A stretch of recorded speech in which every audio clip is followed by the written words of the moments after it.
This podcast is a member of the Place to Be Nation family. Visit us at placetobenation.com, the only place to be in your pop culture world. PTBN Play.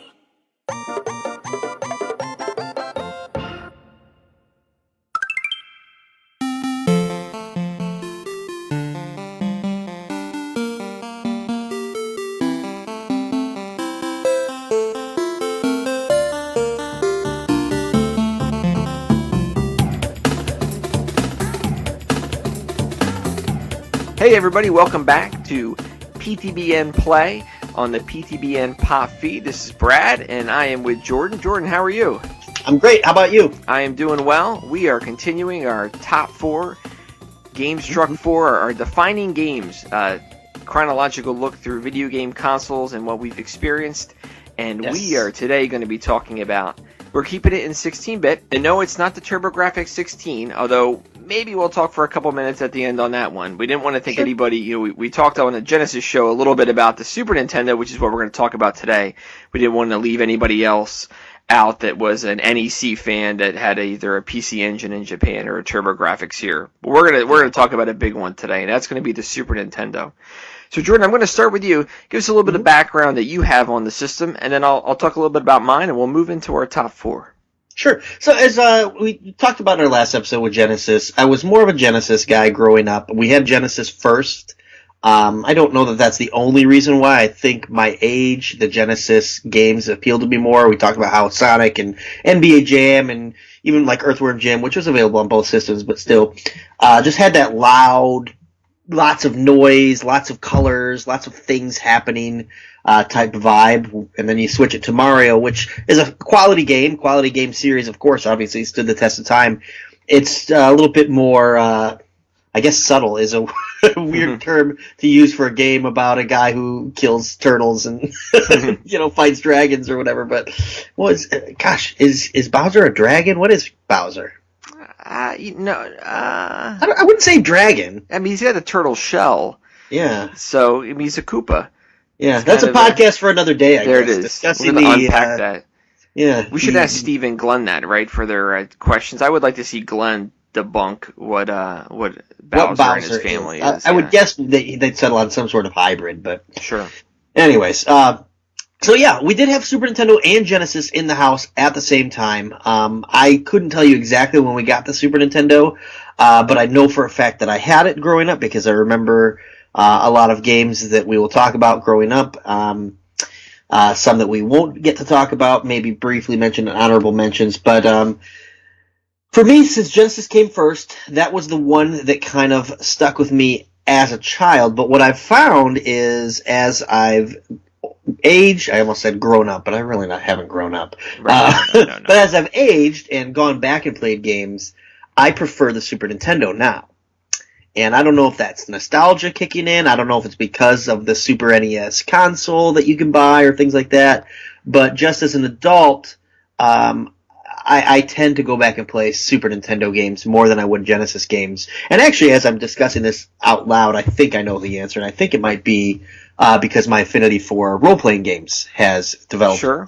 More. And I think, too, the 2D aesthetic is one that, as we moved into PlayStation and Saturn, we got into 3D. Everything was 3D. Yeah. But SNES did 2D so well. And we'll talk about some of their 3D endeavors and some of the tricks they used tonight. They did 2D so well, and those games played so well. The gameplay was so tight that they're timeless. And that's why I think, with the SNES Classic and whatnot, it was, it's a huge success because these games, anybody can pick them up now, and they're tremendous games. And that aesthetic, or that 2D platformers and stuff and that look is emulated so much in today's, like, in indie games, and even main console games where they want to capture that again, and it's still good, and with that gameplay. So I would definitely agree with you. There's certainly some examples from the Genesis side that are re-released, and there's an upcoming Genesis collection again as they, milk every dollar they can out of their library, as they should. But with the SNES, I think the games and the role-playing ones we'll talk about too are so good and timeless, and that's just something that, that really puts the system on another level. Yeah, I do think there's a small bit to, history's written by the winners too, and Nintendo lasted while Sega is still a company, but they aren't producing systems anymore. And so, when they ceased making systems and consoles, maybe that just kind of led people to kind of cling to Nintendo more than they did in the past. So. Well, and that battle was, and I did not have a Super Nintendo. My sister did, and she got one more in like the mid '90s, towards the tail end of the system, and kind of played it through into the end of the decade. Even when the Nintendo 64 was, we had one of those too, but that was kind of her system. And I had friends that had it too, but this was the console wars, right? So there was no battle between Master System and Nintendo, but Genesis though, and Super Nintendo was a big thing. And there's been books written about it. I recommend listeners checking those out. The Console Wars, I think, was one of them, written by people that worked within Sega.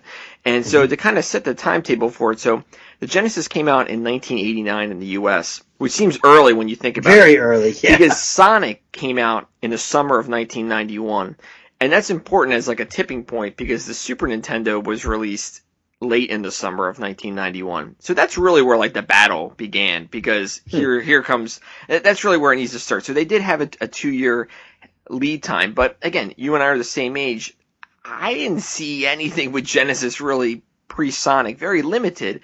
And the Nintendo, had Mario 3 in 89, 90.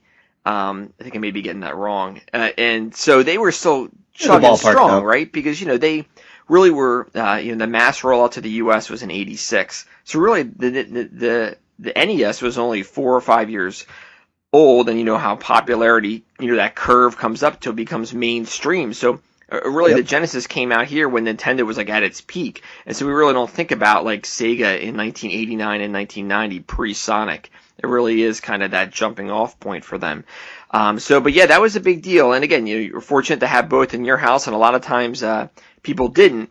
And I know that I preferred the Genesis too because of the sports games. So, graphically, the Super Nintendo was very good. And like paused, like if you had the game paused, like wow, you could maybe say like, oh, these graphics look better than what the Genesis could do. But from a frames per second standpoint, they just processing wise with sports games, they always seemed like a little bit, they were better on the Genesis in my mind. And look, I think that there's going to be staunch defenders because sometimes that's all you know. Like if all you knew was NHL 94 on the Super Nintendo, you'd say, yeah, it held up fine. But then you play them both and you're like, this is skipping frames and jumping around a little bit. And I remember trying to play NBA Live 95 on the Super Nintendo and going like, wow, this is not what I remember. Like this is, after playing it on PC and even Genesis, I'm like, this is not good. Like what is going on here with this? So I think sports games for me was Genesis too, and so I did not actually have a Super Nintendo, and then I, except for my sisters and some friends. So I'll talk about those tonight for sure. Sure. So why don't we get started there with that? Why don't we start with you? We'll go with your number 4, and then we'll take it from there. Let me list one honorable mention because you mentioned it. Okay. And it's funny because originally I thought this might be my number 4, but when I sat down, I'm like, no, it really isn't my 4th game. But NBA Live 95 was a game for Super Nintendo that I really came close to putting on. And it's exactly why you said, I just didn't have it for Genesis. So all I had was the Super Nintendo, so that's what I loved it for. Yeah. It was a really good basketball game. Had like the T-meter with shooting free throws, which I think was the first time that ever happened. Just a very good game. It had that isometric view, right? Yep. The iconic isometric view, and actually that was the system that I first saw that game on too. And I think the SNES, the colors popped a bit more than Genesis too, so it looked great. Right. And there are no sports games on my list. So I'll say that spoiler out here. Yeah. But that game was, I had first seen that game on the Super NES, but I actually played most of it on DOS on a personal computer. Oh wow! So we're going to save that for a very special episode. That's going to be, so that's going to be for later. So I did see, that's the first time I ever laid eyes on the NBA Live 95. Like that move from 94-95 is one of the most iconic game changers in sports gaming history, was that new engine that they put in. And I loved NBA and basketball games the most at that point, so certainly was all in on it, and so it was really groundbreaking. And it's funny, yeah, I saw the SNES for that also. So And I almost wonder, as we're discussing it, and I remember thinking, like, okay, I had it for SNES. I wonder why. It's probably just simply a case of, I mean, I was a kid, and I asked my parents for it, and if they go to the store, they're probably just going to get whichever one is handed to them. You know? Like, Mom just knows to get the basketball game. She doesn't know to get it for Genesis or Super Nintendo. Luckily, we had both, but that could probably be a problem that actually happened with kids growing up, was they would get a Super Nintendo game and all they had was Genesis, you know? So I'm sure parents made those mistakes. There's a popular meme going around now. It was like, you know, I think the gist of it is like, in 1988, I couldn't understand how my mom or dad, like, didn't know, like, all the intricacies of all the things that, you know, we knew about gaming. Like, Right. like I used to tell my dad, like, my play-by-plays of, like, my Madden 94 games. And I think about, like, and now it's like now you're better at this than others. And now we try to, like, put together the pieces, you know, if you're a young kid or whatever, and you're just as lost because of everything going on with life. So it's funny how it's changed. I think the biggest difference is you can't pause games anymore, because so much of it's played online, and you're playing it live with other people. So, you know, that was a thing that really saved us back in the day. We could pause a game. If we had to leave for a half an hour, I'd just leave games paused. I know you're told not to do that because it frees under the screen, but, you know, that was an old wives' tale in my mind. So. Yeah, boy, the old wives' tales were like that the brick would, you know, burn the carpet or, you know, burn into the screen. And actually, I think that happened more with, like, flat screens and stuff later. I don't remember any tubes it really did, burning into anything, but we were scared straight. And we didn't want to waste power probably either. So Right.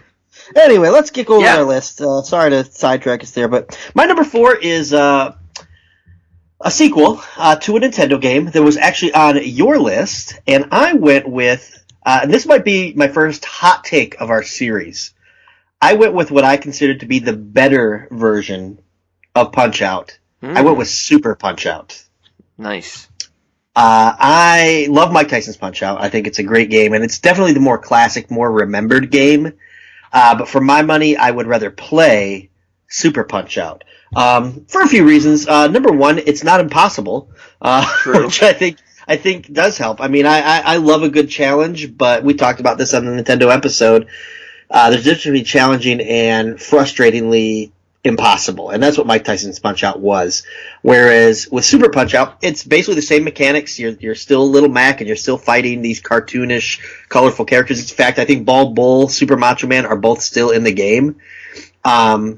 But you've got all these new characters, and I think they did the cartoony versions better. Have you ever played Super Punch-Out? Yeah, so a little bit, and the Wii remake, it was not a remake, the Wii Punch-Out game was actually modeled off of that, because pre-Mike Tyson's Punch-Out, that style that Super Punch-Out was an arcade game that Nintendo made, so they kind of brought that back in. So I did not play it at the time. I actually own it now, and I've only glanced a little bit on it, but I don't think it's a wrong take to say, like, gameplay wise and creativity wise, like, this version was exceptional. Yeah, and it's very close either way. You know, I mean, right down to, like, Mike Tyson's has Glass Joe, Super Punch-Out has Gabby J. It's basically the same thing. The guy who's 1 in 99, it's just like, here's the first fighter. If you lose to him, throw your video game away, never play a video game again. You know, but I just like the characters better. We had, like, a clown that would throw, like, juggling balls. There was like a dual boss, the Bruiser Brothers. They were kind of like the Tyson of the game, and they were very difficult, but you could beat them. If I remember correctly, their little tell before they threw a punch was their earring would glimmer. Sure. And so that's when you knew a punch was coming. And it's the same mechanics, essentially, you know, getting the timing down, following the patterns, and doing it right. But there's more fighters. I think the fighters are more creative. There's like a Bruce Lee type. There's all kinds of different fighters. And one other thing that I like about it that kind of added a competitive element to it to play with other people is, obviously it's a one-player game only, but you had time scores. So let's say you beat Bear Hugger, it would list your time. If you did it in 30 seconds, you were third overall. So then your friend could try and beat him in 29 seconds. And we had a lot of fun doing that as kids, trying to beat each other's time scores and who could knock out Gabby J the quickest and, Masked Muscle, who was a luchador. So, Sure. Again, we're always going back to wrestling with these podcasts, but just a great game. And I had to list it. It's also available on the SNES Classic. If you have that, you can play it. Just a lot of fun. Yeah. Yep. Good one. Definitely a worthy sequel, something they took to the next level in 16-bit. And that's definitely one that holds up, too. And like I said, the Wii Punch-Out game is similar in the sense that's kind of the one that they kind of built off of to it, so you can see that it's a spiritual successor for sure. It was just missing something though, the Wii version. Yeah. I don't really know what. It just I had it and it just didn't feel the same. Yeah, I think that's fair. Probably because you had to you had to stand on a balancing board if you wanted, or yeah, right. Or waggle your controller around too. Well, my number 4 is kind of going to piggyback off a conversation we had in the Genesis show, and so my number 4 is Street Fighter 2, and so Street Fighter 2, obviously a huge hit in the arcades. I had a lot of experience playing in the arcades, and if I could pull off like a fireball, it was a good day because it was not the most coordinated when it came to fighting games. Not particularly good at them, but the home console version came to the Super Nintendo first. It had a good year plus on exclusive rights. So Capcom brought Street Fighter 2 and then Street Fighter 2 Turbo, and then Street Fighter 2 Turbo Hyper Fighting Edition, which is actually made the SNES Classic. So if you think sequels today are bad, just think about how expensive Super Nintendo games were and how they kept bringing out slightly tweaked the same game, just as they figured out how to make it faster. And so they made tweaks in the arcade and they made them at home, and people kept buying it. It was huge. And so since you could only get it on Super Nintendo and they already had the 6 buttons, it was really, really cool. And it played well too. I mean, look, they crammed it into a 16 meg chip, which was huge at the time. There were things obviously they had to take out from the arcade, but it was a great fighter. And I had more experience with that one at the time than Mortal Kombat, which is something I played more years later on the Sega side. So, yeah, Street Fighter 2 was my number 4. Cool. So here's something fun that I brought up for this episode. Maybe we should have done it for past episodes. I have in front of me a list of the top-selling Super Nintendo games of all time. And Street Fighter 2 came in at number 5, the 5th best-selling game of all time, and that's Street Fighter 2: The World Warrior, which was the first release. The first one, yeah. And what's crazy is Hyper Fighting is number 9, so 2 Street Fighter 2 games in the top 10 selling games of all time for the SNES, I think speaks to how big of a deal Street Fighter was, and fighting games in particular at that time. Yep. A big thing in the 90s. That could be our most 90s moment, right? Of that was just the fighting games in there, and we'll maybe talk about some of the different clones and things that you saw from there. But yeah, Street Fighter 2 was tremendous, and man, some good, crazy. Some bad. Yeah, a lot bad, but yeah. But yeah, I mean, I love Street Fighter 2, and that was a game I remember discovering in the arcade. And I always wanted to play Street Fighter 1 because, I found Street Fighter 2 in the arcade. I'm like, what's Street Fighter 1 like? And I don't know that was it even a game? It was a game. It was on. It was called Fighting Street. Oh man, I can't believe my brain has really gone down. So it was. It was a game. It was on the TurboGrafx 16, and Capcom had only put it out there. It was not. It was a fighting game, but obviously nowhere near fleshed out to what we would believe Street Fighter 2 is. That was always kind of mystery, because it wasn't called Street Fighter. It was called something else. Sure. You can find it actually on, those Capcom classic collections they put out on the PS2 and the PSP and stuff. Mm-hmm. You can find the original Street Fighter on those. Oh, wow. Okay. Yeah, I've never played it, so... Yeah, it's not good. It was certainly I agree with you too, though. It seems weird that they would go right to the 2, but yeah. In a way, I think it's similar to when we get there. Like Grand Theft Auto 3 was so much bigger than the other 2. Sure. For a lot of people, 3 was the first one, myself included. So sure. So as we talk about Street Fighter, who was your go-to character? Because I had a couple. Yeah, so Daoism was probably my biggest one because he could just fill the screen. The length. And Yep. so, like, since I wasn't particularly good at it, I could, like, sit back and just throw, like, heavy kicks. But, like, when it came to, like, could I do Zangief's pile driver or stuff like that, like I said, like, I mean, later on I could certainly do, like, most of Ryu's tricks, and Ken's different moves and stuff, like dragon punches and all that stuff, but I couldn't really ever pull off any of the big combos. Gotcha. Yeah, I think it depends on if I was playing one player or playing a friend. If I was playing a friend, I would always go with Dalsim or Blanca too. Oh, Blanca, okay. Because if you're getting attacked, you could just do your electrocution thing. Yeah. I did I played a lot of Chun-Li too. Now that I think back, I was gonna say my go-to if I'm playing the computer was E Honda. Okay. So shout out to Chad Campbell and our Puro representation here. But E Honda had, he would kind of do, Chun-Li would do the rapid kicks. E Honda had the hand thing. Slap, the palm strike. Yeah, reach a little farther. And he had the torpedo move, if you remember that. So he was probably my favorite one. But like you said, Zangief, if you could hit those moves, it felt like they were more deadly than anyone else's in the game, even though they probably weren't. Right.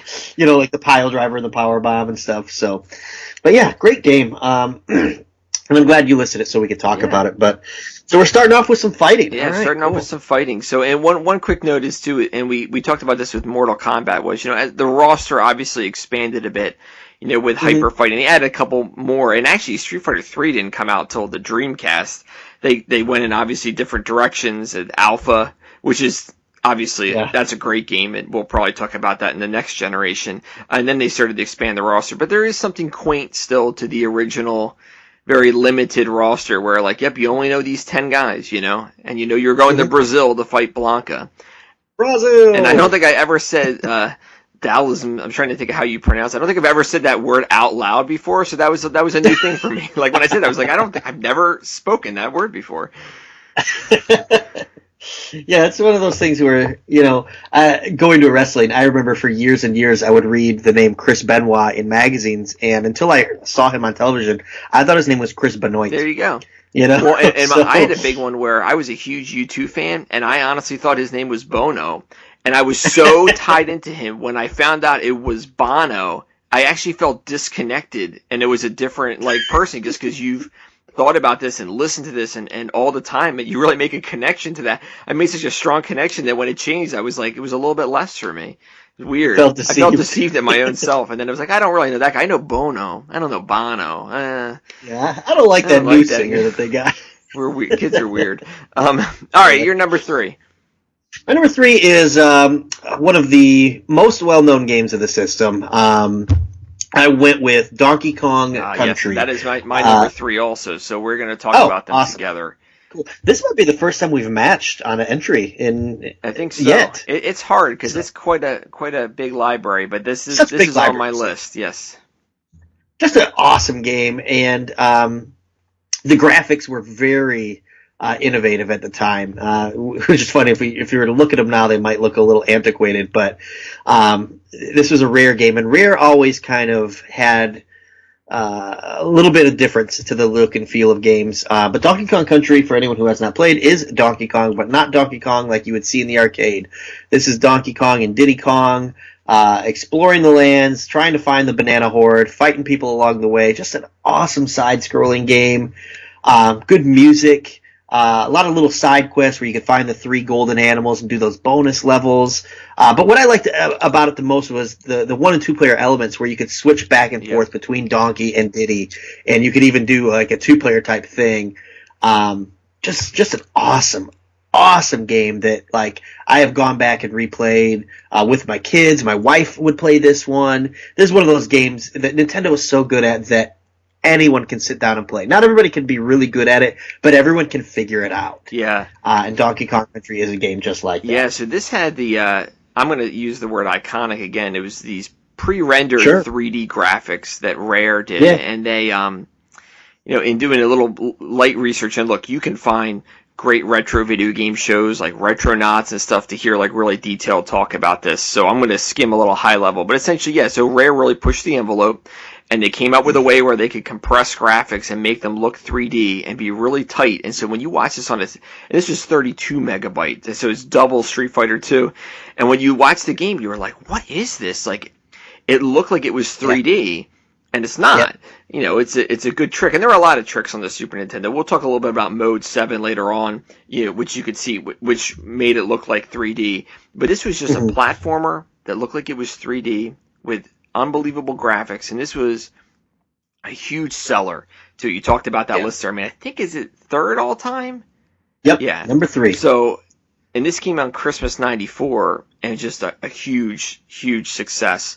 And not that we just like things because they're successful. We want to have some type of artistic quality into it. And it's funny because I remember playing it, and I liked collecting the bananas too. A little bit of a collectathon, not as bad as the Nintendo 64 version or reimagining of the game, but I remember it being a good platformer. And we talked a little bit with Earthworm Jim, or how like it was a little bit wonky and challenging. And I remember this being a little bit similar to that, where it wasn't crystal clear. You're riding a rhinoceros and trying to jump around. It's crazy, right? Yeah. And so I was doing research for another game, and I came across a quote from Shigeru Miyamoto, who famous for Zeldas and Mario's and Nintendo's best designer ever, where he didn't really like Donkey Kong Country's graphics. He wanted to go in a different direction. And I pulled a quote up, and he said something along the lines of Donkey Kong Country proves that players will put up with mediocre gameplay in as long as the graphics are okay. So that's a pretty stiff shot back in the mid-90s. But because there is a little bit of a, and you listen to different shows and other gamers, that there's a little bit of prevalent thought that actually Donkey Kong Country is actually not good from like a gaming standpoint. We remember it being great if you played it since then. I have not played it much, so I'm not speaking to it as being my opinion, but there is a little bit of a discourse, which kind of reminds me of wrestling Twitter, where it's like, well, actually this guy is actually not good, and the thought was that this game is actually not a great game. Because of the gameplay hindrances, and as a platformer, it's not as good as what it was made out or sold to be. So, but they did come out with sequels. They came out with Diddy Kong's Quest and Dixie, and year after year, which is a good way to make money. And then they took some time off, and then we played through the Wii game, Donkey Kong Country. Talk about a hard game. That's a hard game, man. That is one of the hardest games I've played. And we got pretty far, and then they came out with actually, Tropical Freeze was out for the Wii U, and that actually was just released on the Switch too, so you can revisit that. And those are better versions. I think they're better than their Super Nintendo counterparts from a gameplay standpoint. I would say I have gone back and played it, and I get some of the criticisms, but I wouldn't outright say that it's a bad game. No, I agree. Because there is still some fun elements to it, but some of the stuff that's frustrating is frustrating not because of a challenge, but because of poorly made things. Like you go to jump on a ledge and you clearly land on the ledge, yet you fall down the pit and die. Right. That stuff that is kind of inexcusable. But at the time, it probably had to do with the graphics and what they were doing. Sure. So nostalgia covers a lot of wrongs. This is a good example of one, but that's a great choice. So let's fast forward then to your number 2. Yeah, my number 2, speaking of nostalgia, is one that my nostalgia wanted me to put it at number 1, but cooler heads prevailed. I left it at 2. If I'm being honest, though, I would like to do a 1 and 1A, because we can do that. We make the rules here. We're the boss. Yeah, exactly. So my 1A is my favorite Super Nintendo game as a kid. Still love it. Legend of Zelda: A Link to the Past. That is also my number 1, so I will spoil that. Okay. That is number 1 on my list. So we'll call it 1A. We'll go a little bit out of order. It's more of the top 4 defining, loose 1 through 4 for me. So we can talk about that now. That is my number 1. And I'll start real quick, and then you can wax tremendously on it. So this was one that my sister had, and I remember that we had played it together, and I remember beating, like, I know you went back and forth between the Light and Dark World, but I really remember, like, I thought it was like the original Zelda in the sense of, like you finished half the game, and then it like gave you like another half a game to play completely. Yep. So I remember beating that, and I probably used a fact to do it, and so a walkthrough, as it were. And I remember beating that part of it too. And again, this is a top-down, beautiful game, and timeless. And I'll say too is that this is another game, because we're going to probably talk about one later, or at least in our mentions, where this game came out in 1991. So you're talking like the debut of the system, and this is like a launch title that even today is like the best game on the system. So it didn't take them 4 years to realize, what a great game was. They were making them right out of the gate in late 91, which is when the war really struck up, because this is a fantastic game. I would love to hear your thoughts on it.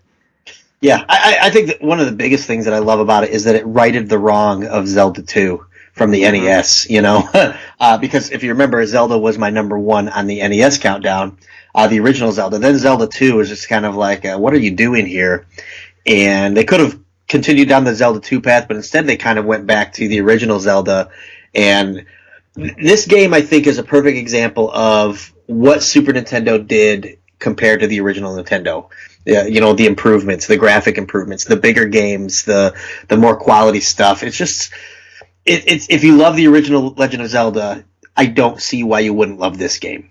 Because it's basically the original Legend of Zelda, but bigger and brighter and better, with more dungeons and more enemies, and it's really challenging too. It's a game that I could beat, but some of those dungeons, like the ice dungeon, I remember it's really tricky because you have to do things in a certain way, and if you do it wrong, you almost have to start over, and there's some real challenge to it. Good story. I'm always a sucker for the Zelda stories as well. But yeah, like everything you said, this was right out of the gate one of the first SNES games, and I don't rank it highly because, it's the first, so therefore it gets some out. No, I rank it because it's the best. Yeah. It just so happens one of the first games was the best. And everything I've said about Zelda, I echo even more so on Link to the Past. And when we get into 64, you're going to hear me gush even some more about Zelda. I'm a Zelda fan through and through. But yeah, like you said, it is almost like two quests, because remembering the game off the top of my head, you had to get like 3 pieces of something. I can't remember what they were. And it's kind of like, okay, when I do that, I'll fight Ganon. But nope, that just unlocks the Dark World. And that basically, you've got like 9 new levels you got to get through. So, I just remember some of the stuff I really like about it is there's some comedic elements too to the game. Like Link actually becomes wanted in A Link to the Past, and so all of a sudden you're appearing on wanted posters, which you can yank out of the ground and chuck at people and stuff, just fun stuff like that. People would see him coming and run in fear and call the guards, and just some cool stuff. So yeah, just a great game. Also in the top 10 all-time selling SNES games. Is that number 5? It's number 7, actually, behind Street Fighter. Interesting. Yeah. I know it got a Player's Choice release later on. It's actually the version that we had. And really, it is. I really think it's the Legend of Zelda imagined the best way. And I haven't played the newer game, but in my gaming, like, that's my favorite Zelda game. It's the one I've played the most too. I've always kind of I've had an affinity for the series, and I may have them, but when it comes to like actually like putting the time in, that's the one that I put the most time in. And they brought it back. They brought back Link to the Past between, what was it called? Let me see here. I'm trying to think of the 3DS game. The 3DS release? Yeah, the 3DS game? Like the four shadows or the 4 seasons or something. Well, they did. The 4 Swords was a Game Boy Advance GameCube game, which actually it may make my list when we get there. A Link Between Worlds. Me trying to. Yeah. Yes, A Link Between Worlds was 100% like spiritual successor. A little bit easier. I didn't put a ton of time into it, but I actually like how, like, not easy, but in the sense of like being open and being able to go where you wanted to go. And it was great that they brought that back for the 3DS, because it's just we know 3D Zeldas and they're great, and then this is the ultimate 2D top-down Zelda game. Yeah. And this is also on the SNES Classic, of course. Actually, every game we've talked about so far is. So. Every game on my list actually is available. So. If you ask me, if somebody asked me, what can I, get into playing, or how can I play them? I don't want the original system. Just get the SNES Classic. You can nitpick on, Super Ghosts and Goblins and who paid to get that in there, but other than that, Sure. I mean, this is everything that you'd want. And we'll talk a little bit about some of those other ones in there, because they're going to come up with our number one. So, yeah. But yeah, I think with Zelda 2, this was not Zelda also, not Zelda number 2. Right. It was almost like a sandbox game before sandbox gaming really had been developed. Like sandbox gaming now, where open worlds and you have side quests and all kinds of things like that. Didn't really have side quests yet, but you could go anywhere you wanted. You didn't just have to go to the next battle. You could explore the world, and you could look for heart containers, and you could look for boomerangs and bow and arrows and all kinds of things. And I think it was kind of like the precursor to these open world environment games that are so popular now, that are almost like standard now with most games. Sure. So, yeah, can't say enough about how much I love Zelda, and yet it's not even my number 1. Well, I'm going to do my number 2, because that's technically my number 1, so it'll be great, because then we'll segue into your number 1. So my number 2 is actually Super Mario World 2: Yoshi's Island. So, oh wow, okay. As a callback to the 16-bit countdown we did, and I'm going to reiterate that because it's been a couple years, I actually have a pretty big blind spot for Super Mario World. Obviously released with the system, another timeless game right out of the gate that's tremendous today. But I've beaten Mario 64, the Wii games, the Nintendo games, and I never played Super Mario World until, maybe like a level or two, like at someone's house, but that's it. Sure. And so, until I think I got it on I have it here in my office too, and I have it on the Wii U Virtual Console and stuff. And so, maybe one day I'll revisit it. But Yoshi's Island was one of the later games in the systems, late '95, and Super FX2 chip, just one of the most powerful games the system is going to be able to output. Beautiful, hand-drawn, crayon box colors that they put together for this platformer, and it just stuck out to me so visually. And it was a tremendous platformer, and Miyamoto made it, and it's a great game, as you would expect. And just the visuals from it were so great, and it was so unique in that. So they put out a version of it for the Game Boy Advance, which is so it's a port, right? It's not the same code. And then for the virtual consoles, they used the Game Boy Advance. Until the SNES Classic came along, the game had never been reproduced in its original form on a Nintendo console because the chip is so hard to emulate. There's also some talk on who has the rights to the chip and the technology, and they just never brought the Super Nintendo version back. But it's on the SNES Classic because I think only a handful of games used the Super FX2 chip as it was, so it's pretty hard. Star Fox 2 being another one, actually, which we may talk a little bit about that series in a little bit. But, so that was another one that I played through a bit. So having, not as much experience with the Super Nintendo, but one visually that I wanted to make sure I included on here. Okay. Yeah, and this is a game that I never owned. I have it now on the SNES Classic, but I don't have that knowledge of it. I've played it here and there, but I've never completed it. So I couldn't really add much to it other than, yes, it is fun. And I think the reason why is, like you said, it was one of the later, I think it was a 95. Yeah, it was late 95. Release. Well, let's see if it's on the bestseller list. Let's bring that up real quick. Yeah, it's right there in number 8. So yeah. 1995. Mario was a draw, and the Nintendo 64 didn't come out to the end of 96. So, right. And this was Yoshi's vehicle, right? Yoshi was introduced in Super Mario World, and really they only taxed Super Mario World on the front of it, probably to hello parents, this is the game you're looking for. Really, it's its own, completely different kind of platformer with Baby Mario who's crying as a pain in the ass. But it's really Yoshi's vehicle. It's his island after all. Interesting, yeah. So, like I said, that's a game I just really can't contribite much to because I barely ever played it. I would be curious everyone's thoughts. You play it on the SNES Classic and go back and see how it holds up today. Yeah, maybe I'll have to fire that up tonight and give it a whirl. My thing with the SNES Classic is I kind of go to the games we've talked about already, though. But my number 1 is available on the SNES Classic as well. And again, when we did our 16-bit rank and file, I gushed over this game, and I'll gush a little bit more. I'm going to a role-playing game, and it is called Earthbound. Or Mother 2, I guess it would be called if you are listening from Japan. But Earthbound was one of the first games that I loved solely because I thought it was hilarious. I've always loved comedy, and to have comedy wrapped into a video game was something that I hadn't really seen yet or hadn't seen done well. It's not the only reason I like the game, but Earthbound is a role-playing game. You assume the role of Ness, who you might know from Super Smash Brothers games, and Lucas is also in there. And it's basically the story of a kid who meets a few friends along the way to save the world from an incoming alien invasion. And along the way, there's all kinds of wacky villains, weird cities and weird towns and weird situations.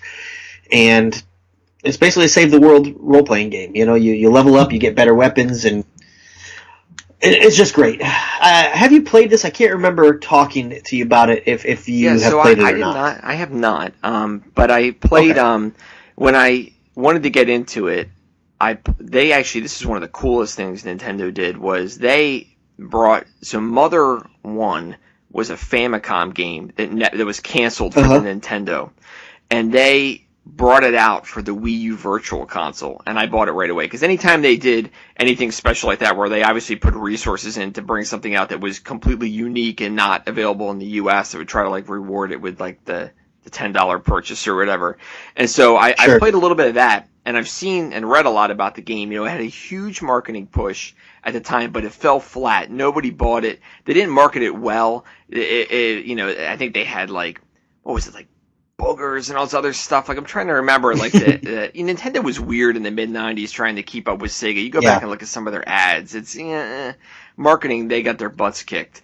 And so they were trying to be loud, and Earthbound was not a loud game, but it was a great role-playing game, and Square made great games. And it just wasn't as big a hit initially in the U.S. as it was in Japan. But then it has also the biggest cult following of any game on the Super Nintendo, so much so that they did re-release it then, and it's on the SNES Classic, which, no one would ever believe that 10 years ago that would happen. Right. I do believe part of why maybe it wasn't a big hit is it's very childish looking. To look at the game, and as I described it, it's a game about kids trying to save the world from an alien invasion, but it looks almost like you remember the Little People dolls, the Little People toys, Yeah, it almost looks like that. Like if they made a Little People's video game. And think about it too. What do we think of role playing? We think of Dungeons and Dragons or Might and Magic, right? Or Final Fantasy 3. Final Fantasy, yeah. So then you have here's a role playing game with just regular kids, and you're like, what? It wasn't a fantasy in that sense. Now role playing games are very much like that in different cases, but at the time you didn't think that it could be something that just normal kids, but it's a role playing game. So yeah, it's a game that I've played through several times. Like when I got the SNES Classic, it's the first game I played. I played through it. Took me about a week. That's great. You beat it again. That's awesome. Yeah, and it's really not the most difficult role playing game. Like some RPG games, like before you fight the final boss, you better have your stats maxed out and things like that. It's the challenge isn't really super high in that sense in terms of battles, but it's more about the fun. Like the different towns are fun. The people talk to the kids like they're idiots. They treat them like garbage. And even some of the things that you get afflicted with. Like in role playing games, you get sicknesses and things like that. Like in this one, you get a mushroom on your head, and if it really starts to attack you, and this is actually pretty frustrating, it changes your directions. Meaning, if you're moving with a D-pad, down becomes up and left becomes right, and cool. You have to figure out what it is. And it's tricky, and you have to get to a hospital to heal yourself. And Ness can get lonely and homesick, and he'll stop fighting until he can call home and talk to his mom. It's realistic. It's just it's a really, really fun game that if you are a role playing game fan and you've never played it specifically, like I said, because of the look, ignore that and give it a try. I think it's worth your while. If you like Final Fantasy 3, which would probably be number 5 on my list, Final Fantasy 3. Yeah. I liked both of them. I prefer Earthbound. for a few reasons. Number one, I think there's a lot of good Final Fantasy games. Number two, Earthbound doesn't have a 30-minute opera scene. That's true. That you can't skip through. Have to sit through and watch. Yeah. So there are some singing, there are some song and dance numbers in Earthbound that you can't skip through, but they're not nearly as long. But the other thing about Earthbound that kind of broke my heart when you were talking about it with me before was it came with a gigantic book when you had the game. And apparently, if you still have that book in the cart, that can catch a pretty penny. Yeah, I remember when you had found some of your Super Nintendo stuff and you messaged me and you're like, yeah, I'm just giving them to my buddy where I found my old stuff. I'm like, that Earthbound cart will fetch you $200 clean, with the condition it was in. You were like, what? Yeah, I mean it was so popular, rightly so. It was so popular in gaining. It was always one of those like great video game finds if you could find like an unsuspecting secondhand retailer that would have the game for like $5, but you knew it was $100 plus game. And then, so at the time, the game was expensive. It came in a big box that came with a strategy guide with it. And so having all that together will fetch you a couple hundred for sure. When I was heavier into the collecting, I never got this one. A good looking cart was like over 100. And maybe even closer to 2 then, just because there was a demand for it. Even though the game wasn't particularly scarce, because they made a ton of them, it just didn't sell really well. And then so obviously it was discounted out there, but it just wasn't popular. So, but there was such a demand for it that if you could find it, then people were really willing to pay a pretty penny for it. Yeah, it's funny that it's a game that wasn't really successful, but because of its like cult legacy. Like the characters live on. Like Ness and Lucas are staples of Super Smash Brothers. That is exactly why they're in there. Although they were in the Nintendo 64 version, right? The original Smash Brothers. Was it Ness in that? I think Ness was. I don't think Lucas Ness was. And that kind of kept them alive. They came out with there's a couple other things that they're pushing for. So there was Mother 3 was just on the Game Boy Advance in Japan. They've never released a U.S. translated. Now there's plenty of people that have spent hundreds of hours of their time and have translated it, and you can play it via ROM, emulator, whatever.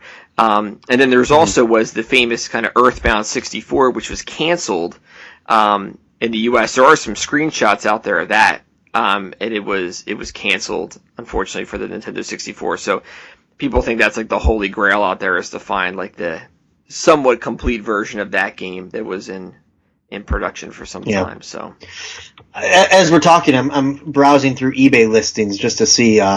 There's the cart of Earthbound is going for $85 right now, and it's got 13 bids.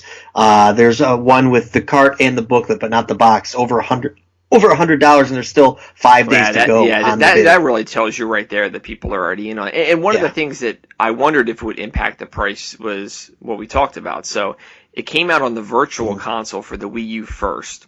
That was a big deal. Mm-hmm. And then it made it to the SNES Classic, which is insane if you think about it. Square is a tremendous company for the Super Nintendo, and we're going to talk about a couple honorable mentions that they did. And but so if people wanted to play it, there's easier ways to play it now, which would drive the price down, obviously. Mm-hmm. Not that you couldn't always emulate it, but people finding easier ways within their normal consoles and whatnot to play it, and then of course maybe the demand for a physical copy went down. I think people want that book. Oh yeah, the book, too. Yeah, for sure, for sure. And you know what, boy, it was discounted it was to like nothing back in the '90s. If you could go back in time, you could pluck them for nothing.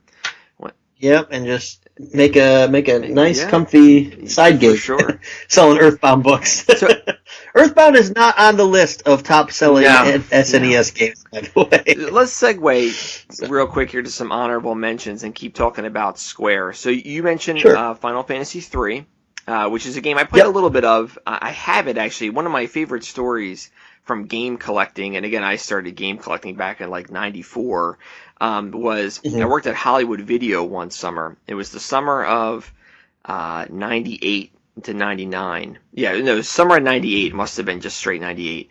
And they were transitioning their Super Nintendo rentals out. And so I have like complete in-box Super Mario RPG and Final Fantasy III. And the boxes, remember, they just put them away, so the boxes are mint. The carts had a sticker that I removed and cleaned up the best I could, but they're two of like my like most valuable pieces in my Prized collection. possessions. Is those two games from because I bought them I think for like $10. They were going to put them out for that price. So, and I knew even back then like these games were tremendous. Like I have to get a hold of them, and that was 1998. So. Yeah, Final Fantasy. I'm not a big Final Fantasy guy. There's so many games in that franchise. Final Fantasy 3 is the one that I have had and played through and really, really loved. Just same as Earthbound, really. Like I'm not really the biggest role playing game guy. I'm not huge into that. I'll play them here and there, but these two are probably my 1 and 2 in terms of those games. And where did Final Fantasy 3 end up on your list? I would have. I'm sorry, I meant on the selling list. Oh, on the selling list. Yeah, it's actually listed as number 11. They have it listed, of course, as Final Fantasy 6. It was in Japan. The true numbering, as Final Fantasy fans will know, is actually 6. So 7 on the PlayStation is technically the next one in line, but they called it 3 here in the U.S. Did you? Yeah, and we did mention that opera scene. For anyone who doesn't know what that is, there is a legit part of the game where you're in an opera and you have to do some battles up in the rafters and make sure the opera goes off without a hitch. And it's long and it can be frustrating because if you fail, you have to do the whole thing again. And I think the whole thing is like 15 minutes long, isn't it? Yeah, and I'm sure you could probably find videos of it on YouTube. Yeah, that's pretty cool. Now, did you? Yeah, Super Mario RPG. I was going to transition you to that too. Yep. That was an amazing crossover in my mind. I didn't play it at the time because you had Mario characters in a square role-playing game. Yep, same with me. I didn't play it when I had it. It's a game that I downloaded on the Virtual Console. So I played it for the very first time, in the last 10 years, and it really is a good game. Super Mario Brothers and The Legend of the Seven Stars. It's a really good game, but it didn't make my list just because it doesn't have that. It's weird that I don't consider it when I think of Super Nintendo because I played it on the Virtual Console. Now, both those games, Final Fantasy III and Super Mario RPG, are again on the SNES Classic. So, yep, yeah, so they're loaded, with, those aren't the only RPGs on there. I believe Secret of Mana is on there too. Surprise one. It was nice that it made it in there. Yep. Yeah, there's a lot on there. So, one game that's not on there that was on my honorable mentions. I wasn't a fan of it, but I wanted to talk about it for a minute or two, just because I think that it's lived on because creative people have gotten so much use out of it. Is Mario Paint? Mario Paint is still, you can go on YouTube and find current popular songs on the radio that people have used their Mario Paint to to do. Did you ever have that game? How that works? I had the mouse because you can use it with SimCity and stuff too. Yeah, Mario Paint was the basic part of it was kind of like MS Paint. You could draw and do some things, but it had a musical part to it, like a music generator where you could kind of have your music sheet, like if you play the piano, and you could kind of make your different sounds and things like that. So people who still use it will find songs that they know and make Mario Paint versions of it, like in the sense that you would drop the notes where you want them and you'd play it out. And it's just wild that it's still being used for that reason. I never had it, and I wasn't good at it. Let me see if I can bring a game up here real quick, and we can just play a few seconds of it. Here's Toto by Africa on Mario Paint. Yeah. Can you hear this? And of course it's the 16-bit sound. And this is created on Mario Paint. And as I pause it, the next note is 2 Mario heads followed by 2 Boo Goats. It's maybe one of the most ambitious and that's what games Nintendo's Nintendo always ever been made. Great for. We still see it nowadays, with what they're putting out for the Switch, and that's a great one to talk about. Yeah, I didn't have it, and I played it, and all I did basically was scribble. Right. That's all I could do with it. I'm not that creative. Now there are so many games for this system that we really didn't have a chance to even touch on. I mean, well, I will say a lot of these start with Super, and that was just the way they did their naming back then, right? It was probably for parents too, right? Oh, well, this is Super Bases Loaded, so it must be because it's Super RBI Baseball. Those are actually legit games. And we'll run through maybe some of the honorable mentions. So we threw it out to our live chats group, who's been really engaged with what we've done so far. Bring that up. And I'll talk real quick. One that our buddy Aaron George brought up was Ken Griffey Baseball, which I think is one of the best sports games on the system. It didn't have the team license, but it did have the players, if I recall correctly. And I do remember playing that one. I would say it's an honorable mention on my list. I didn't play it as much as I would have liked, because again, I was like way into like the hardball 94, like my rosters need to emulate the newspaper box scores every day. But but that was a great sports game, a great sports series that transferred on even to the Nintendo 64, a couple versions of it. Ken Griffey Jr. Baseball for the Super Nintendo. Yeah, the games that got mentioned the most in our live chats were fighting games. We talked earlier, as we talked about Street Fighter, and that was kind of the hottest period for fighting games, but some people mentioned Killer Instinct and Clay Fighters, which are games that, like, to explain Clay Fighters to someone now is like, so it's claymation Street Fighter, but it's like snowmen. It's Street Fighter 2 parody, essentially. I mean, they call it but it was successful, And I guess that speaks to how successful something is if the parody of the success is successful as well, So, but Killer Instinct was another one of those. Obviously, we've talked about Killer Instinct we talked about Donkey Kong Country before. So Killer Instinct was made by Rare too, with the same 3D pre-rendered graphics for the Super Nintendo. Yep. Killer Instinct was high on that all-time selling list. Let me find that again. Yeah. Oh, number 12. Yeah. In the history of Super Nintendo. That was Nintendo exclusive, if I recall correctly. I'm positive on that. Yep. So maybe with the shortcomings of Mortal Kombat 2 that we talked about, no blood, didn't run as well. Killer Instinct was like a, pun intended, a killer app for the Super Nintendo when it came out then, especially when they're trying to make it loud and compete with the Genesis in the mid-90s, so... Yeah, I thought Killer Instinct was okay, but I was a Mortal Kombat guy, so I felt like it was like just kind of copying it, A couple other games, obviously, some people mentioned Donkey Kong, some of the games we already talked about. Super Mario World, we didn't even talk about the top-selling game of the system by twice as many as anything else. That cheats a little bit because it was a pack-in. But so essentially it was how many consoles sold. Most of them were packed with it. Right. Even later on, they packed it with... Kind of like Wii Sports. Exactly. It's exactly like that. Wii Sports is the most popular selling game because of that. And even later on, they packed it with Super Mario All-Stars, like a dual cart. You could get a cart that has both games on it. Yep.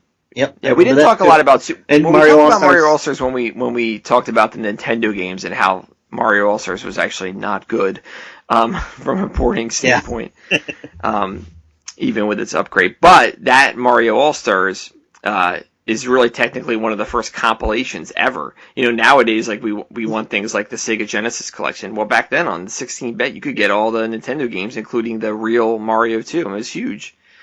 Big deal. Yep. We didn't talk about Super Mario Kart, because I'm going to talk about it more in the next generation. As will I. Yeah, I'll get to that later. This is where it started. It did get started here. And again, talked about Mode 7 graphics before, kind of that fake 3D. Where it looks like F-Zero was like that too, where the screen would tilt. It looked like it would be tilting, so it looked like you're driving into something.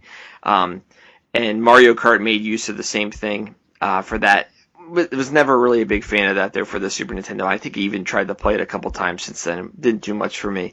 But then the other Mode 7 game that was tremendous is another 1991 game, and that's Super Castlevania 4. Tremendous game. And like I just said, this was another one that came out like Christmas of the system's release.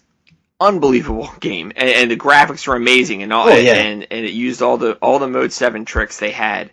And that one actually is also on the SNES Classic, so I would recommend people playing that. What I love about Castlevania 4 is, and I talked about Castlevania in our NES episode, it took a game that was really good and fixed the mistakes of it to make it better. It's almost like, hey, here, we made Castlevania better, and it was awesome, because Castlevania was a great game, but there were some problems with it. Specifically, I think I talked about, if you died at a boss, you'd have to go back not very far, and you couldn't restock your weapons or things like that, whereas Super Castlevania 4 obviously had a save option and things like that, and just a really great game. And they came out with another Castlevania game, Rondo of Blood, for the Super Nintendo, which is really, really hard to get. It was really late in the system's life. It was pretty popular actually on the TurboGrafx CD, especially in Japan. It's been re-released on PSP and some other systems. You can pretty much play it now, but it was kind of a second Castlevania game. And now I'm trying to kick it myself if it's not called that on the Super Nintendo. I remember it from what it was called. There's one other series that I thought we should discuss. It hasn't ranked on either of our lists for either Nintendo yet. Even though I love Nintendo, played it the heck out of it growing up, it was always a blind spot. I was never really a Metroid guy. Yeah. We haven't talked about Metroid yet. How about you? Yeah, I remember seeing Metroid and playing it at my cousin's house on the Nintendo, and I'm glad you brought it up. I had it on my list later on to speak to, because a lot of people would have Super Metroid as their number one on the list.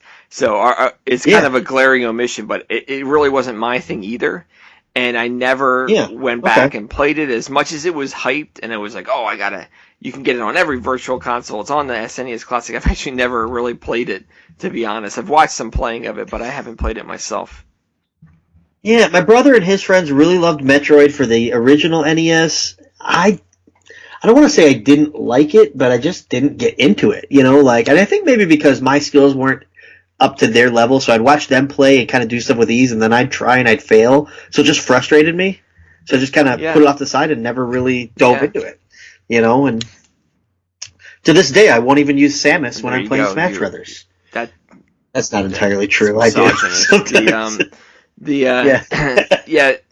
That's a tremendous game, and one I'm sure that some people will be very fond of. And actually, just to quickly correct myself, it is Dracula X is what Rondo of Blood was named in the U.S. So Super Nintendo, Castlevania Dracula X was the...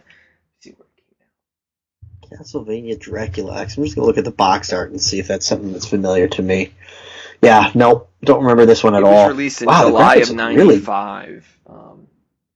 Okay. These graphics are really good for this system. And I think, too, kind of that ongoing thing with like remaking Zelda the way they did with Link in the Past. This is the same thing with Super Castlevania 4. It's just the greatest 2D Castlevania one you can make, and they made another one later on, but Castlevania 4 kind of holds up too. Before they went into their I also never played Castlevania Rajan. Oh yeah, that's weird, right? He's you can't shoot. It's weird. It's a weird game. You can pass things off really well, but yes. And I should say that it's not that Castlevania left being 2D, because as we'll talk about in future systems, I will wax significantly on some of their next offerings there. But Super Castlevania, I didn't play it at the time, so it doesn't make mine. One of the other franchises we haven't talked about is Kirby, and someone had brought that up for the Nintendo. It was a late NES release. I remember playing a little bit of it. But even on the Super Nintendo, they had great games. One of them made one of the Superstar. I think that's the one that has all. That's the one that had all the mini games on it. Yeah. So their return to Dreamland and all those games for. I played a lot of Kirby on the Wii actually, but I did not. Me too. Did not play it 16-bit wise, but those games are generally well received also. Yeah, we may discuss Kirby when we get to the Wii. I'm not sure exactly where we're going to go with that one yet, but he is to keep bringing it up. He is my go-to if I'm playing you at Smash Brothers. Kirby or possibly Donkey Kong. So cool. But that's just a warning shot. So let's see what other. In our chat, a couple others that were mentioned are games I'm not familiar with. Somebody mentioned Saturday Night Slam Masters, which obviously is a wrestling game that I did not have. Too. So you're talking about the Street Fighter II engine. Essentially, it was one-on-one wrestling. Yeah, it was like you picked your wrestler and then you fought and did moves, but essentially it was like a fighter, just a wrestler. That's a good pick. Oh, That's a okay, pretty very cool. unique game that they never remade or made a sequel to my knowledge. Oh, looking at pictures of it, it reminds me of a game that I thought we could talk about for a quick second. It's Final Fight. I really like the Final Fight series that was as well. exclusive to the Super Nintendo. Yeah, it was Nintendo had Final Fight, Genesis had Streets of Rage. That's kind of how you break it down. Yeah. Final Fight's a good one to put in. I like those brawlers. They're fun. Probably won't make a top 4.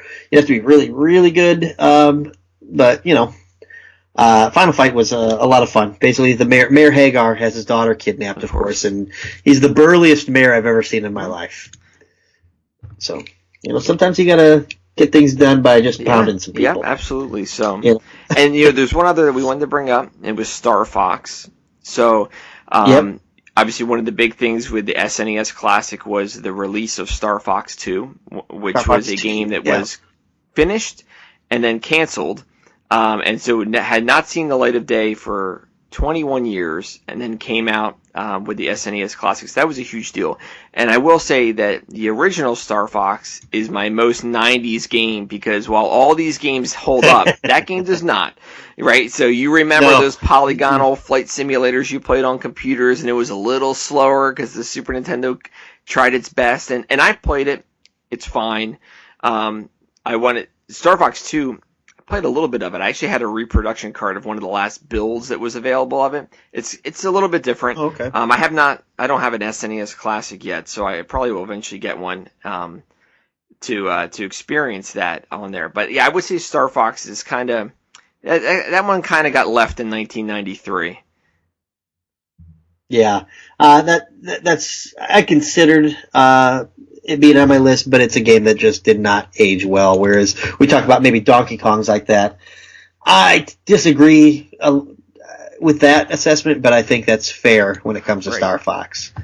And some of the other big ones on just running down the SNES Classic to talk because we talked about Contra 3 in the NES episode about sequels of that. I think it's a worthy one to be on there.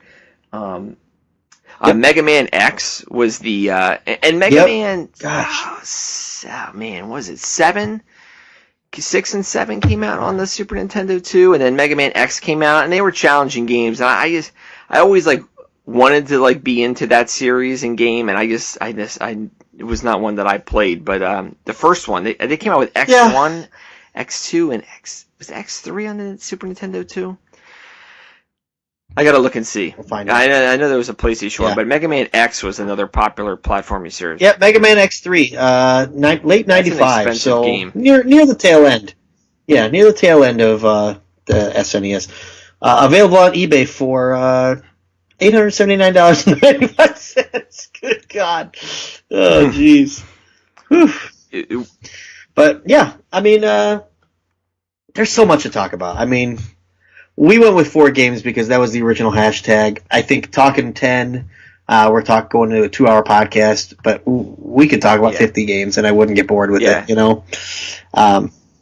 so much. And to you guys who are listening and chiming in and stuff, we appreciate that as well. Michael Dadamos is chatting while we're recording right now, and he's given some praise to the RPGs. Palladian's Quest, Breath of Fire, Secret of Gaia, Secret of Mana, Earthbound, Super Mario RPG.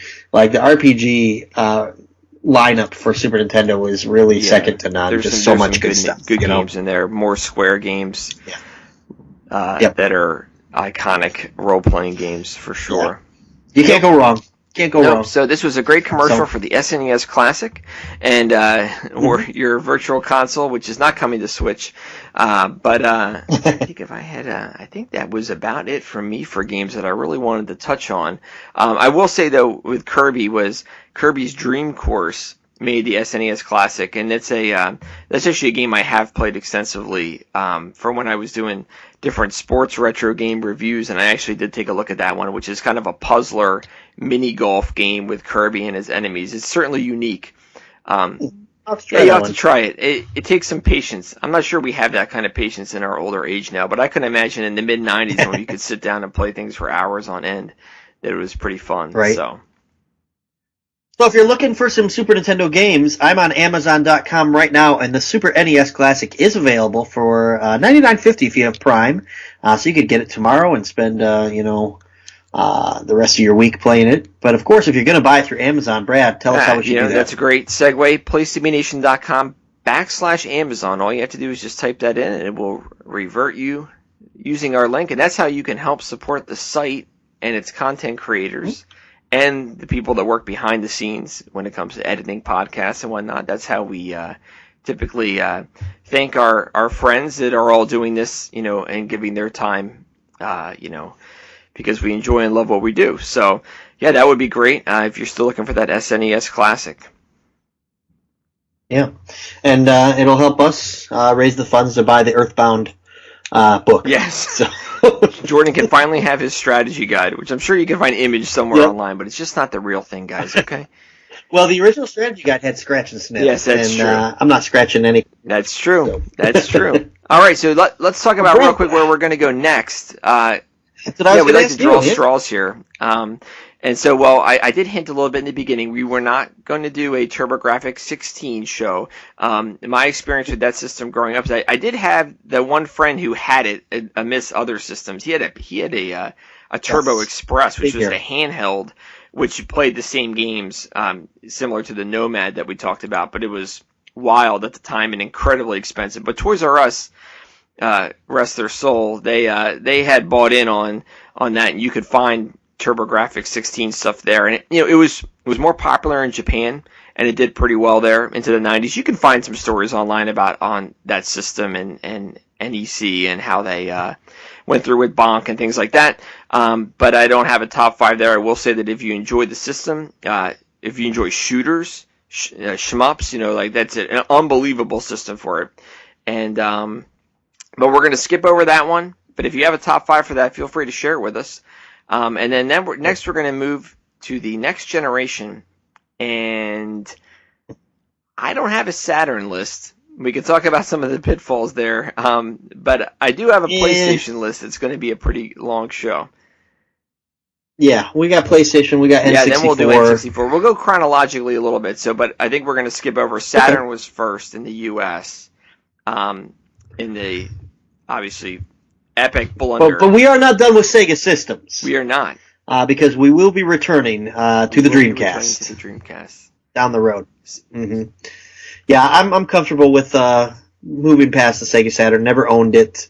Don't know anyone who did. Same with Neo Geo, which I think, would that be a 16-bit system? Yeah, technically it was 16. Well, I had a lot of tricks. That's a hard one to unpack. I'd have to do a little research and share with everybody so I didn't speak to. But yeah, Neo Geo is technically be next in there. It was out as a home console. I always remember getting like the Funko Land flyers that you could get in the mail. Yep. They're black and white, and you go to like the Neo Geo section and be like, Magician Lord, $250. Like, why is this system $800? It was just wild. Right. Right. And yeah, so we're not going to do a top 5 for that. Although I did own a Neo Geo at one time, but I sold it before my daughter was born. Every game I bought for that system, in just a couple years I had it, I made like 50 to 100% on what I paid. So even into like the 2012s and 13s, the prices there were astronomical. So I made money on that one. All right, that might be a nice little side business for me to get into. Selling Neo Geos on the side. Yeah, it's yeah. Oh boy, that's a whole other rabbit hole we could go down one day. So no Neo Geo either. But let's stick with Sony. Yeah. That I did not have a friend that had that one. But Saturn. No, that was so expensive. No. My buddy having like modded Saturn. They figured out how to mod that. But there were a lot of mishaps with that system, and it was not one that I had, and so PlayStation really wiped them up and down. So it may be hard to come up with even 4 games for the Saturn. For me, yeah, it would. Yeah, I'd have to make some stuff up, to be honest, to get there. Yeah. I'll be truthfully so. Just real quick on them for listening. So, like, if you like 2D fighters, like Street Fighter that we talked about, like Alpha 2. X-Men Children of the Atom, Marvel Superheroes, those games were better on the Saturn. Did 2D better than the PlayStation did. So any 2D game you would want to get on the Saturn, but any 3D game, like the way sports games were moving at the time, right? Anything like that was better on the PlayStation. So I mean, Saturn had its positives, and it was 2D gaming. But other than that, that was it. So that would have been my list. Would have been like Street Fighter or X-Men vs Street Fighter from Japan, or like Virtua Fighter. Virtual Fighter was Virtual Fighter 2. That would really be where my Saturn one is. Maybe we'll touch a little bit more on the Saturn when we go into PlayStation next time, though. Sure. That sounds good. Okay. Well, it was great talking to you. And everybody, thanks again for your feedback. Continue to shoot us your lists, and we will catch you next time.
Promotional consideration paid for by the following.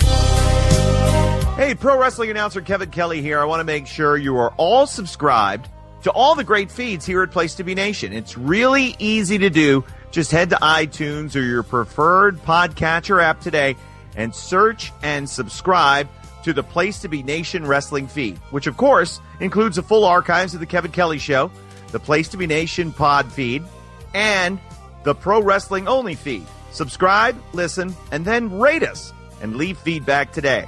And be sure to give Justin your true thoughts. I mean, don't hold back. After all, he is kind of a jerk. Just listen to Scott.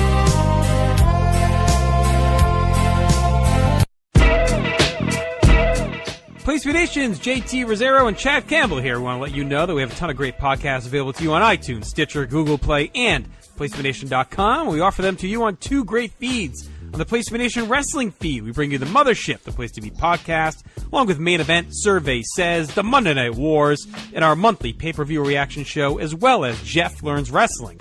In addition to these full-length shows, we also deliver special network podcasts and pod blasts on topics old and new. Over on the Pro Wrestling Only feed, we dive deep inside the wrestling business with a stacked army of experts leading the way.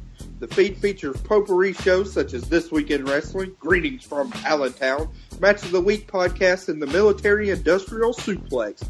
We also have shows that focus intently on certain topics like Through the Years, Worldcast, Strong Style History, Strong Style Story, and Mount Olympus. Plus, the feed has the full archives of legendary shows like Titans of Wrestling, Where the Big Boys Play, Letters from Center Stage, and Letters from Kayfabe, plus much more.